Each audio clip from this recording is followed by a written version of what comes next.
ગુજરાતના તમામ વિદ્યાર્થી મિત્રોને જય ભારતને જય ગુજરાત। તો સ્વાગત છે તમામનો આપણા એક નવા વિડીયોની અંદર, જેમાં આજે આપણે જોવાના છે એકાઉન્ટની અંદર ચેપ્ટર જે ત્રીજું કંપનીના વાર્ષિક હિસાબો છે। હવે આની અંદર આપણે જે ફોર્મેટ છે નફા નુકસાન પત્રક અને પાકા સર્વેને એ આપણે જોઈ ચૂક્યા છે। હવે એના અમુક એક્ઝામ્પલ, આપણે જે તમામ પ્રકારના એક્ઝામ્પલ છે ને, એ જે પ્રકાર છે ને ટૂંકમાં એ આપણે જોવાના છે। પ્રકારમાં ન ખબર પડે સમજો કયા કયા પ્રકારના આપણે આવી શકે દાખલા। કાં તો આપણને નફા નુકસાન પત્રક એક પૂછાઈ જાય, જો પેપર ઈઝી નીકળી જાય તો નફા નુકસાન પત્રક એક જ પૂછાય, એવું કંઈ જરૂરી નથી કે બંને સાથે પૂછાય। બીજું એવું પૂછાઈ શકે કે પાકું સરવૈયું છે એ પૂછાય અને સાથે નફા નુકસાન પત્રક પૂછાય, કાં તો ખાલી પાકું સરવૈયું પૂછાય। આની અંદર પણ ઘણીવાર એવું હોય કે ખાલી મિલકત લેણા બાજુનું પૂછાઈ જાય અથવા ક્યારેક ઇક્વિટી જવાબદારી। ત્રણ પ્રકારના આપણને દાખલા પૂછાય, ત્રણેય પ્રકારના જોવાના છે, 1 by 1 જોવાના છે। અને કાંઈ પણ ડાઉટ હોય તો ક્લિયર કરી જવાના છે। તમારા કાંઈ ડાઉટ હોય તો કોમેન્ટ કરી દેજો, એવું લાગે તો એ પણ જોતા જશું। ઓકે, તો આ ત્રણેય પ્રકારના દાખલાઓ છે એ આપણે જોવાના। આની અંદર 3 જ પ્રકારના દાખલા, ભલે આપણે એક્ઝામ્પલની અંદર 10, 12 કે 14 આપ્યા હોય, પણ આપણે આની અંદર ખાલી 3 પ્રકારના દાખલા આવે છે એવું આપણે યાદ રાખવાનું છે। કાં તો નફા નુકસાન પત્રક પૂછાઈ જાય, ઈઝી પેપર નીકળે ખાલી એ પણ પૂછાઈ જાય, એટલે એવું કંઈ જરૂરી નથી બંને સાથે પૂછાય। તો હવે પેલો દાખલો આપણો એવો છે કે 31/3, હવે સમજો કઈ રીતના દાખલો આવે છે એક્ઝામની અંદર અને કેવો પૂછાય છે, એની અંદર કઈ રીતના કરવાનું હોય। અહીંયા આપણે એવું કીધું 31/3/2017 રોજ પૂરા થતા વર્ષની પારસ લિમિટેડની માહિતી પરથી કંપની ધારા 2013ના, સમજો કંપની ધારા 2013ના પરિશિષ્ટ 3 મુજબના નફા નુકસાનનું પત્રક તૈયાર કરો। હવે તમને આવું પૂછે પરિશિષ્ટ 3 મુજબ આપણે નફા નુકસાન પત્રક તૈયાર કરવાનું છે, આપણે ડાયરેક્ટ ખબર પડી જાય કે આ કંપનીના વાર્ષિક હિસાબોનો દાખલો છે। તો આવી રીતના આપણને આપેલું છે, શું આપેલું છે તો કંપની ધારા 2013 મુજબ આપણે બનાવવાનું છે અને આ આપણને એક માહિતી આપેલી છે, વિગત આપેલી છે અને રકમ આપેલી છે। બીજું આની અંદર કંઈ નવું છે નહીં। આપણે શું બનાવવાનું છે તો આપણે બનાવવાનું છે નફા નુકસાન પત્રક, નફા નુકસાન પત્રક બનાવવાનું છે। નફા નુકસાન પત્રક આપણને હવે ખબર છે કઈ રીતના આવે, ટૂંકમાં માહિતી આપી દો, હજી એકવાર રિવિઝન થઈ જાય। તમામ પ્રકારની પહેલા તો ઉપજ, કામગીરીમાંથી ઉપજ, પહેલા સૌથી પહેલા આપણે કે લેશું કામગીરીમાંથી ઉપજ, એની અંદર કઈ ઉપજ પ્લસ કરશું તો અન્ય ઉપજ, આપણને કંઈ પણ મળ્યું હોય, કમિશન મળ્યું હોય, વ્યાજ મળ્યું હોય, આ તમામ। હવે આ જે આપણને મળશે એ શું મળશે, કુલ ઉપજ મળશે। હવે કુલ ઉપજમાંથી આપણે ખર્ચા માઇનસ કરશું, શું કરશું, ખર્ચા, ખરીદી છે, વપરાયેલ માલની પડતર છે, પછી નવું આમાં આવશે આપણે જોતા જાઓ, તમામ ખર્ચાઓ છે, કર્મચારી લાભના ખર્ચાઓ છે, ઘસારો છે, આ તમામ બાબતો આપણે માઇનસ કરશું। હવે માઇનસ કરશું ને જે આ ઉપજ, એટલે આપણે જે અહીંયા પૈસા જે આપણી આવક થઈ છે એમાંથી તમામ ખર્ચા માઇનસ કરશું ને, એટલે હવે આપણને શું મળશે, આ ઉપજમાંથી આપણે ખર્ચા માઇનસ કર્યા એટલે આપણને હવે મળશે આવકવેરા પહેલાનો નફો। શું મળશે, આવકવેરા પહેલાનો નફો। એની અંદરથી આપણે આવકવેરો માઇનસ કરી નાખશું, આવકવેરો માઇનસ કરી નાખશું તો પછી આપણને શું મળશે, આવકવેરા પછીનો નફો, જે આપણે જોઈશે। એટલી બાબત છે આપણને આ ટૂંકમાં ખબર હોવી જોઈએ કઈ રીતના કરવાનું। ઉપજ છે એની અંદર અન્ય ઉપજ નાખી દેવાનું, પછી એમાંથી ખર્ચા બધા માઇનસ કરી નાખવાના, ખર્ચા માઇનસ કરી નાખશો, જે અહીંયા ઉપજ છે એની અંદરથી ખર્ચા માઇનસ કરશો એટલે આવકવેરા પહેલાનો નફો મળશે। એની અંદર જો તમને આવકવેરાની જોગવાઈ કીધી હોય તો કરી નાખવાની, એટલે આપણે આવકવેરો માઇનસ કરી નાખશું, પછી શું મળી જાય, આવકવેરા પછીનો નફો। ઓકે, આ બાબત જો કે બધાને ક્લિયર હશે।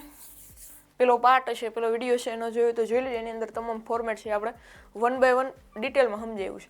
ઓકે, હવે આપણે જે કરવાનું છે એ કરીએ। સૌથી પહેલાં તો અહીંયા આપણે આપેલ છે વપરાયેલ માલની પડતર, તો આપણે એવું થઈ કે આ વપરાયેલ માલની પડતર તો છે ઓલા નફા નુકસાનના ફોર્મેટમાં ક્યાંય હતી જ નહીં। આ છે આપણો ખર્ચો છે, શું છે, ખર્ચો। તમને ઘણીવાર ખરીદી આપેલો હોય, ઘણીવાર વપરાયેલ માલની પડતર આપેલો હોય, તો યાદ રાખવાનો આ આપણો ખર્ચો છે, શું છે, ખર્ચો। ઓકે, તો આ ખર્ચામાં આવશે, આવી રીતના પણ તમે કરી શકો, તમામ બાબત છે એકવાર લખી નાખવાની, એટલે છે તમારે ટૂંકમાં ભૂલ ન થાય। આ આપણો ખર્ચો છે। પછી છે તૈયાર માલના સ્ટોકમાં ફેરફાર, ક્યાં આવતો હતો તો આપણને ખબર છે ક્યાં આવતું હતું તો કે ખર્ચામાં આવતું હતું, તો આ પણ આપણે લખશું ખર્ચામાં। ઓકે, પછી કર્મચારીનો પગાર અને કર્મચારી માટે જોગવાઈ, આ ખર્ચો તો છે આપણને ખબર છે, હાલો ભાઈ ખર્ચામાં જ આવશે, પણ કયું એનું હેડિંગ શું હતું તો હેડિંગ હતું આ કર્મચારી આવે એટલે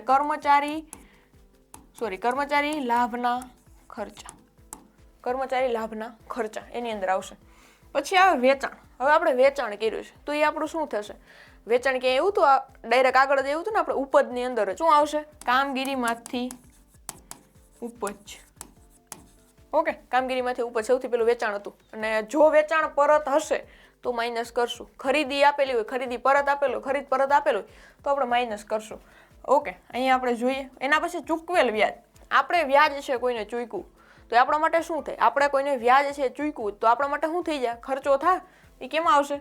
તો કે ખર્ચામાં. ખર્ચો તો ખરો, પણ કેવો ખર્ચો? તો કે નાણાકીય ખર્ચો. કેવો ખર્ચો? નાણાકીય ખર્ચો. ઓકે, એના પછી છે ઓફિસ અને વેચાણ ખર્ચા. ઓફિસ અને વેચાણ ખર્ચા શું થાય? ખર્ચા થાય. ઓકે, ખર્ચામાં તો આવશે. હાલો, ખર્ચામાં તો આવશે, પણ કેવો ખર્ચો છે? અન્ય ખર્ચો. કેવો ખર્ચો? અન્ય ખર્ચો. ઓકે, એના પછી છે કાયમી મિલકતો પર ઘસારો. ઓકે, ઘસારો આપણને ખબર છે ભાઈ આ ખર્ચો છે, બીજું કંઈ છે નહીં આની અંદર. પણ કયો ખર્ચો કયા હેડિંગની નીચે આવશે? તો આપણે કંઈ ઘસારો કેવું કંઈ આવ્યું હતું? આપણે જે નફા નુકસાનનું પત્રક બનાવતા હતા ત્યારે ક્યાં આપણે ઘસારાવાળું શબ્દ આવ્યો હતો? હા, આવ્યો હતો. ક્યાં આવ્યો હતો? તો કે ઘસારાનું જ મેઇન હેડિંગ હતું, ઘસારો. એના પછી મિલકત વેચાણનો નફો. આપણને મિલકત આપણે છે આપણી પાસે હતી અને આપણે વેચી તો એમાંથી આપણને નફો થયો. તો એ ક્યાં આવે? ઉપર આવે કે નીચે? ઉપર છે ને આપણી આવક છે, નીચે આપણા ખર્ચા છે. અને એના પછી ત્રીજું લેયર છે ને એ આપણી પાસે આવકવેરા નફો, આવકવેરા પહેલાનો નફો, પછીનો નફો, આવકવેરો માઇનસ એ બધું પડ્યું. સૌથી પહેલું હેડિંગ આપણું નફો, આપણી આવક છે. નફો નહીં પણ આવક છે. બીજું આપણો ખર્ચો, ત્રીજું આપણો આવકવેરો. આ 3 લેયર આપણે યાદ રાખવાનું છે. ઓકે, આ મિલકત વેચાણનો નફો આપણને નફો થયો. ઉપરના લેયરમાં આવશે. ક્યાં આવશે? તો અન્ય ઉપજની અંદર આવશે. ઓકે, ક્યાં આવશે? તો કે અન્ય ઉપજ. ઓકે, છેલ્લું છે કરવેરાની જોગવાઈ, નફાના 50%. આ આપણો કરવેરાની જોગવાઈ છે. છેલ્લે આપણે કરવેરાની જોગવાઈ છે માઇનસ કરશું. એટલે કરવેરો જે કંઈ પણ છે એના જેટલો પણ નફો મળશે આની ઉપર કરવેરા 50% ટૂંકમાં કરશું, એનામાંથી માઇનસ કરશું અને છેલ્લે આપણને મળશે, નોટ મળશે. ઓકે, આ આવી રીતના આપણને આપેલી જે વિગત છે એને આપણે આવી રીતના પૃથ્થકરણ કરી નાખ્યું છે. અલગ અલગ માહિતી છે આપણે લઈ લીધી છે. કઈ રીતના કરવાનું, બધાય ખર્ચા છે, ક્યાં ક્યાં હેડિંગની નીચે આવશે હવે આપણને ખબર છે. ઓકે, આ આપણું નફા નુકસાન પત્રક આવી રીતના ટૂંકમાં કરેલું છે જેથી તમારો ટાઈમ વેસ્ટ ન થાય અને તમને હવે ખબર હોય ક્યાં ક્યાં. એટલે આગળ છે આપણે અલગ અલગ કરી નાખ્યું. હવે આપણને ખબર પડી જાય ક્યાં એન્ટ્રી કરી દેવી. સૌથી પહેલાં જો કામગીરીમાંથી ઉપજ એવું લાગે તો આપણે અહીંયા સામે રાખીએ. અહીંયા વપરાયેલ માલની પડતર ક્યાં આવે? તો કે ખર્ચામાં. ઓકે, જોઈએ ખર્ચાની અંદર. ઓકે, આ આપણું ઉપજનું કોલમ છે. આ વપરાયેલ માલની પડતર જો અહીંયા 6,25,000 છે, 6,25,000. એના પછી બીજો ખર્ચો તૈયાર માલના સ્ટોકમાં ફેરફાર. તૈયાર માલના સ્ટોકમાં ફેરફાર. ખર્ચામાં તૈયાર માલનો સ્ટોકમાં ફેરફાર. ઓકે, આપેલ છે 40,000. ઓકે, કામગીરીમાંથી ઉપજ આપણે કેટલી આપેલ? 12,70,000. એમાંથી અન્ય ઉપજ છે આપણે પ્લસ કરશું. અહીંયા આપણને 12,70,000 પ્લસ 35,000. હવે એક બાબત યાદ રાખજો, મેં તમને જ્યારે આપણો પહેલો લેક્ચર હતો તો એ સમજાવ્યું હતું કઈ રીતના કરવાનું છે. આ રકમના છે ને 2 કોલમ આવશે. ત્યારે આપણે 1 કોલમ જ ટૂંકમાં હતી એની અંદર. બાકી આપણે 2 કોલમ કેવી રીતે? જો આ આપણી પહેલી એન્ટ્રી, પછી આ બંનેનો સરવાળો છે અહીંયા લખવાનો, આ બંને પછી અહીંયા સરવાળો અથવા બાદબાકી છે કરતા હોય એ તમામ કરીને આવી રીતના એનું આવશે. ઓકે, એના પછી આગળનું જોઈએ. પછી આપણે છે કર્મચારીનો પગાર અને કર્મચારી માટે જોગવાઈ. ક્યાં આવતું હતું? ખર્ચાની અંદર ને કર્મચારી લાભના ખર્ચા. ઓકે, ખર્ચાઓ એની અંદર કર્મચારી લાભના ખર્ચા 2,60,000. 2,60,000. એના પછી જોઈએ વેચાણ. ક્યાં આવશે? કામગીરીમાંથી ઉપજ કેટલું છે? 12,70,000. 12,70,000 જો અહીંયા કામગીરીમાંથી ઉપજ. એના પછી જોઈએ. ઓકે, આ એન્ટ્રી આપણી દેવાઈ ગઈ છે, એની ઉપર આપણે લીટી મારી દેવું. ચૂકવેલ વ્યાજ. આપણે કોઈને વ્યાજ ચૂકવું છે, શું થાય આપણો ખર્ચો? કેવો ખર્ચો? તો કે નાણાકીય. 30,000 રૂપિયા નાણાકીય ખર્ચાની અંદર ક્યાંક દેખાવા જોઈએ. ઓકે, અહીંયા આપણે નાણાકીય પડતર લખ્યું છે આ 30,000 રૂપિયા. ઓકે, અથવા તમે નાણાકીય ખર્ચા લખો તો હાલે હો, એની અંદર કંઈ ઓલું નથી. પછી છે ઓફિસ અને વેચાણ ખર્ચા. ખર્ચા તો ખરા પણ કેવા? અન્ય ખર્ચાની અંદર આવશે. અન્ય ખર્ચાની અંદર આપણે સ્ટેશનરી ખર્ચા ને એવું તમામ આવતું હતું ને એ અહીંયા આવશે. ઓકે, સોરી ક્યાં છે? અહીંયા નાણાકીય પડતર, અહીંયા અન્ય ખર્ચા 52,000. ઓકે, આ 52,000 રૂપિયા. ઓકે, એના પછી કાયમી મિલકત ઉપર ઘસારો ક્યાં આવશે? તો ઘસારાના ખાનાની અંદર 28,000. અહીંયા ઘસારો અને 28,000. આ તમામ બાબત આપણે મળી ગઈ. હવે સમજો આખી બાબત. અહીંયા કુલ ખર્ચા કેટલા થયા? આ જે આવક છે આ આપણી શું છે? આવક અથવા તો ઉપજ. 2 વર્ડ છે આપણા માટે. અહીંયા આજે વેચાણ પરત આપેલું જ ને તો માઇનસ કરત. અહીંયા આપણે ખરીદ પરત આપેલું જ ને તો માઇનસ કરત. ખરીદીમાંથી ખરીદ પરત માઇનસ કરવાનું, વેચાણમાંથી વેચાણ પરત માઇનસ કરવાનું. પછી એ કાંઈ આપ્યું નથી એટલે આપણે કંઈ ખોટું મગજ દોડાવવાનું નથી. અહીંયા આ આપણી ઉપજ થઈ ગઈ, કુલ ઉપજ થઈ ગઈ. આ આપણા તમામ ખર્ચાઓ, આ તમામ ખર્ચાઓ, આ બધાનો સરવાળો અહીંયા આપણે લખ્યો છે. હવે શું કરવાનું? હવે જે આપણી આવક છે જેટલી ઉપજ છે એમાંથી તમામ ખર્ચાઓ માઇનસ કરવાના. કુલ ખર્ચા છે એની અંદરથી કુલ આવકમાંથી કુલ ખર્ચા આપણે માઇનસ કરશું તો આપણને શું મળે? કરવેરા પહેલાનો નફો. અહીંયા તમને ખાના નંબર જો અહીંયા ટૂંકમાં આવી રીતના આપેલ છે. આપણું ત્રીજું ખાનું છે, ત્રીજી કોલમ કયો અથવા ત્રીજા નંબરનો જે કંઈ પણ કયો. અહીંયા ત્રીજામાંથી આપણે શું માઇનસ કરવાનું? તો કે આ ખાનું છે માઇનસ કરવાનું. એટલે એટલે આ ખર્ચાઓ છે. ચોથું ખાનું છે આપણે કુલ ખર્ચાવાળું માઇનસ કરવાનું. પાંચમા ખાનાની અંદર શું આવે? આપણે જેટલી પણ કરવેરા પહેલાનો નફો છે એ મળે.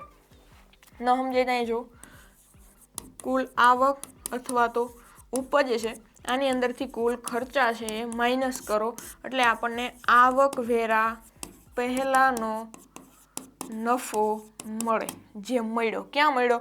આ છે 2,70,000 રૂપિયા છે આપણને એ નફો મળ્યો છે. 2,70,000 રૂપિયા. હવે શું કરવાનું? તો કે આવકવેરા પહેલાનો નફો તો મળ્યો, પછી તો કે આવકવેરો માઇનસ કરવાનો. આવકવેરો માઇનસ કરવાનો. આવકવેરાની જોગવાઈ કેટલી કીધી હતી? તો રકમની અંદર જોવાનું આવકવેરા નફાના કેટલા? તો કે 50%. ઓકે, 2,70,000 50% એટલે કંઈક આવું થાય. 2,70,000 50% કીધું એટલે આપણે આવી રીતના કેલ્સીની અંદર કરીએ. પણ કેલ્સીની અંદર કરાય નહીં, ડાયરેક્ટ ખબર પડી જાય 2,70 છે, 2 અડધા 1, 70 અડધા 35, 1,35 થાય. બાકી તમે આવી રીતના શૂન્ય ઉડાડીને આખું પેપર છે પૂરું કરી શકો. આમાં પેપર વી જાય. આપણે પાસે કેલ્સી હોય જો કે કંઈ એટલું બધું વાર લાગે નહીં, પણ એ કરવાનું નહીં. જેટલું મોઢે થાય એટલું મોઢે કરવાનું. મોઢે એટલે હાથે પગે જેટલે જે થતું હોય ને એટલું કરી લેવાનું. 2,70 અડધા કેટલા થાય? તો 1,35 થાય. તો ડાયરેક્ટ આપણને 1,35 છે એ મળી જાય. 2,70 અડધા 1,35 તો 1,35 છે એ આપણો આવકવેરો છે. 1,35,000 આ આપણો આવકવેરો છે. તો હવે આવકવેરો માઇનસ કરી નાખશું. આવકવેરા પહેલાનો નફો આની અંદરથી આવકવેરો માઇનસ કરશું તો આપણને શું મળે? આવકવેરા પછીનો નફો કેટલો મળશે? તો આવકવેરા પહેલાનો નફો કેટલો હતો? 2,70 હતો. તો આ 2,70 છે, 2,70 છે. આમાંથી આપણે 1,35 માઇનસ કરવાના. તો હવે આપણને બધાને ખબર પડે કે 1,35 છે 2,70 ડબલ છે. તો તમે 2,70 માંથી 1,35 કાઢી નાખો તો 1,35 જ વધે. 50% આપેલું હોય ને 50%, તો આ આવી રીતના થાય. એમાં બીજું કાંઈ ફેર ન પડે. 50% આપેલું હોય તો કાં તો આપણે 50 આપેલું, કાં તો 30 આપેલું, વધારે કાંઈ એની અંદર હોતું નથી. આવી રીતે થાય નફા નુકસાન પત્રક. જો પૂછાય જાય તો બહુ જ ઈઝી. પાકું સરવૈયું હજી હાર્ડ પડે, પણ નફા નુકસાન પત્રક જેવું ઈઝી કાંઈ નથી એવું આપણે કહી શકીએ. પેપર ઈઝી નીકળે ને તો ખાલી એક જ પૂછે એટલે 11 માર્ક છે રોકડા લઈ જ લેવાના. આની અંદર એક પણ માર્ક છે એ કપાવો જ ન જોઈએ. હવે આની અંદર એક તમને શોર્ટકટ આપી દો કઈ રીતના હોય સમજજો. જ્યારે પણ બોર્ડની અંદર નફા નુકસાન પત્રક પૂછાય, બોર્ડની અંદર હજી એકવાર નફા નુકસાન પત્રક પૂછાય, મેં તમને જેમ આગળ કીધું હતું ને નફા નુકસાન પત્રક છે પાકા સરવૈયાની અંદર કંઈ નહીં કરવાનું. જેટલી પણ આવક છે ને એ આપણને ડાયરેક્ટ ખબર પડી જાય, કારણ કે આવક 3 જ હશે. વધીને તમને એની અંદર બીજું કંઈ નહીં આપેલું. કઈ રીતે? એક તો તમને વેચાણ આપેલું હશે, બીજું તમને શું આપેલું છે? અન્ય ઉપજ આપેલ હશે. એની અંદર તમને કંપનીનો કોઈ પણ મિલકત છે, વેચાણનો નફો થયો હોય, મળેલું વ્યાજ હોય, આવું જ કંઈક મેળવ્યું છે. તો આ બધાનો સરવાળો કરી નાખો એટલે તમને ડાયરેક્ટ ખબર પડી જાય કે આ જે બાબત છે ને એ તમને પાકા સરવૈયાની અંદર કાચા સરવૈયાની અંદર તમને જેટલી પણ બાબત આપેલી છે ને આની અંદરથી તમને એટલી તો ખબર પડી જાય કે આ તમામમાંથી ખર્ચા કોણ છે ને આવક કોણ છે. એ તો ખબર પડી જાય ને આવક કઈ કઈ છે ને ખર્ચા કઈ કઈ છે, ક્યાં ક્યાં છે. પછી જો આની અંદર તમે ચૂકવેલ વ્યાજ છે, આ તમને ખબર નથી આનું મેઇન હેડિંગ કયું હતું. અત્યારે જે કંઈ પણ નાણાકીય આવે, ઘસારો આવે એ તમને ખબર નથી કયું હતું, કે અન્ય ખર્ચામાં આવે કેમ આવી કાંઈ ખબર નથી. તો આ લખી નાખવાનું, ત્યાં પછી ખાલી મૂકવાનું નથી. ખબર છે ભાઈ ખર્ચાના હેડિંગમાં આવે તો લખી નાખવાનું ખર્ચામાં. પછી તમે એ કરવા બેહો કે હાલો ભાઈ આ નથી આવડતું 100 હેડિંગ શું હતું, એ કંઈ નહીં, ડાયરેક્ટ લખી નાખવાનું, ભલે કાંઈ ખબર ન પડે.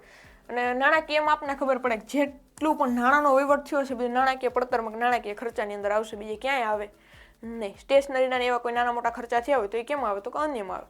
ઓકે, તો આવી રીતે છે દાખલો થાય. ઇઝી છે, નફા નુકસાન પત્રક પૂછાય, બહુ જ ઇઝી છે. બોર્ડની અંદર પૂછાય છે એટલે 11 માર્ક આવી જ જવા જોઈએ, બીજું કાંઈ આની અંદર હોતું નથી. તોય તમને કાંઈ ક્વેરી હોય આ પ્રશ્નની અંદર, આ દાખલાની અંદર, અથવા કોઈ એન્ટ્રીની અંદર ન સમજ પડી હોય XYZ કાંઈ પણ, તો કમેન્ટ કરી શકો છો. વિડીયો પસંદ આવે તો લાઈક કરજો, તમારા મિત્રો સુધી શેર કરજો અને આપણી યુટ્યુબ ચેનલને સબસ્ક્રાઈબ કરવાનું ભૂલતા નહીં. મળી આવે એક નવા વિડીયોની અંદર, ત્યાં સુધી કન્ટિન્યુ રહેજો. Thank you.